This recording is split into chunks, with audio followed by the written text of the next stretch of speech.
توی زندگی، کار، حالا حتی پارتنری که داری، مهمترین چیزی که جلوه‌گری میکنه همون عشق و دوست داشتنه. به کارت عشق داری، به هر چیزی که عشق داری، بالاخره نتیجهش رو میبینی، اصلا باعث میشه آدم بهتری باشی. یعنی بارها اینو گفتم و حتی این شعرم نوشته بودم بخونم، میگه عشقت رسد به فریاد، گر تو به سان حافظ قرآن زبر بخوانی در 14 روایت.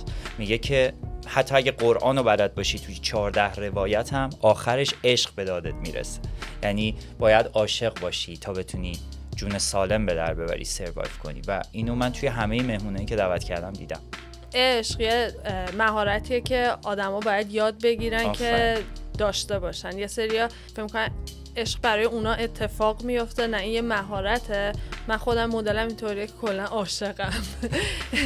خیلی دوست داشتن زیاد و بلدم.